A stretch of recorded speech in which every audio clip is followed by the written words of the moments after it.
Let's listen. The alleged rift between the governor of Lagos State, Babajide Sanwo-Olu, and President Bola Ahmed Tinubu has been put to rest. On Sunday, Sanwo-Olu dismissed the rumors of a rift, stating that his relationship with the president remains strong. Sanwo-Olu made the remarks after he and members of the Governor's Advisory Council visited President Tinubu at his Ikoyi residence in Lagos. Sanwo-Olu described the visit as a usual festive courtesy visit and emphasized that Tinubu is his father and leader.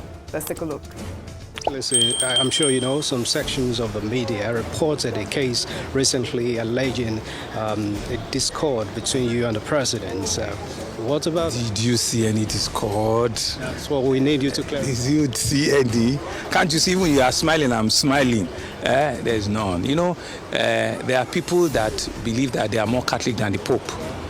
You know, there are things that you see people, they cry more than they bereave. You know, father and son, you know, are things that will always ensure that, you know, there's nothing at all. My father is my leader, you know, and we're grateful that he has given us the audience today to come in and say hello to him. Thank you. Thank you very much. Fantastic. Bimbai, did you see any discord? Did you see any discord? Did you see I any was hoping you would have played back the handshake. Oh, we have that video, but he says there is no discord. But you know, there are reports that, you know, Tinubu was said to have said that all of Sanwo-Olu's sins had been forgiven during the meeting with the Governor's Advisory Council. This day was reporting that, but let me take some tweets. This is from Oluwadami Larry. He wrote, I'm certain President Tinubu wouldn't want to risk losing Sanwo-Olu the way he lost Aregbesola. Loyal allies are hard to find these days. Life continues after Aso Rock. Henry wrote, Governor Babajide Sanwo-Olu is doing amazing work in Lagos and will complete his term in office and work in President Tinubu's next administration as one of the ministers. There's no issue between the governor and Mr. President. Lagos is not Rivers State or any other state, of course, that is a good supporter of the Lagos State governor. Meanwhile, quite a number of persons had intervened in the alleged feud between President Bola Ahmed Tinubu and Governor Babajide Sanwo-Olu. But some very important personalities, about 8 of them, played very prominent roles and made the eventual truce feasible. They include Tinubu's long-time friend and business ally, Chief Dipo Elu-doyin, the president's renowned billionaire business associate, Gilbert Chagoury, Nobel Laureate, Professor Wole Soyinka, and the Minister of Solid Minerals, Dele Alake. Also on the list is a former governor of Ogun State, Aremo Olusegun Oshoba, a former governor of Osun State, Chief Bisi Akonde, a former governor of Delta State, Chief James Ibori, and a former governor of Lagos State, Babatunde Raji Fashola.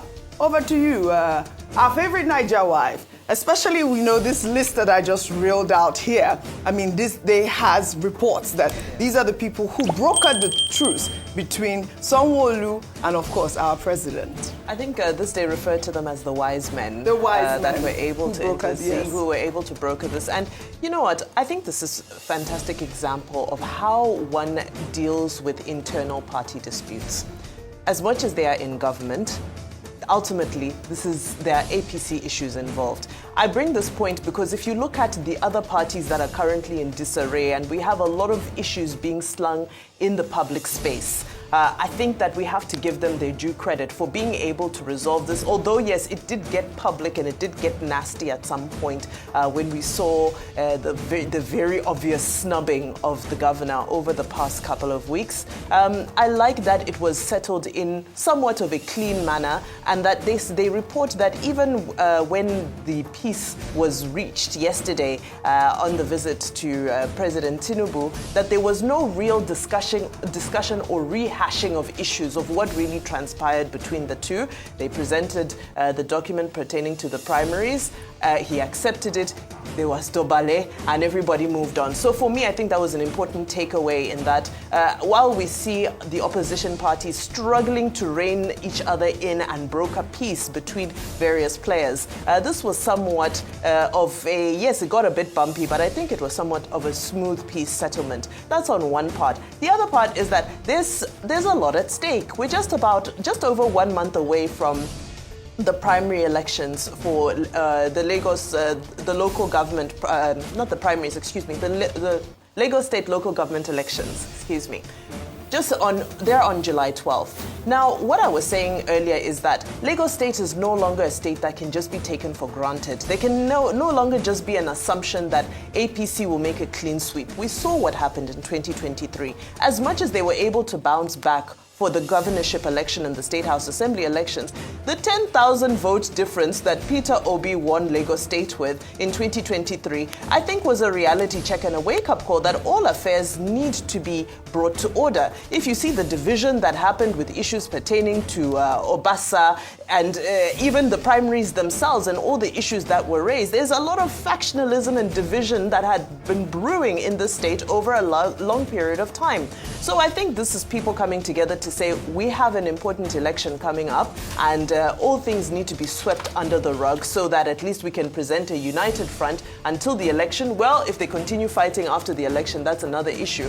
But for the purposes of going to an election, I think this is the only reasonable thing for especially a ruling party to do to get the house in order. Let all sins be forgiven. But remember, this is politics. There are no permanent friends, only permanent interests. Absolutely. Dr. Abati, did you want to chime in or reply? Just to say a word.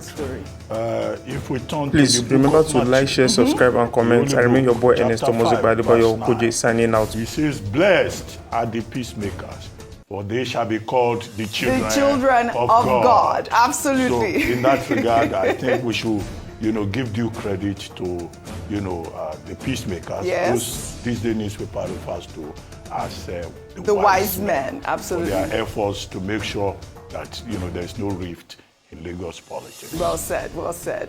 All right, now we'll take another story. This shows there is no democracy in Nigeria.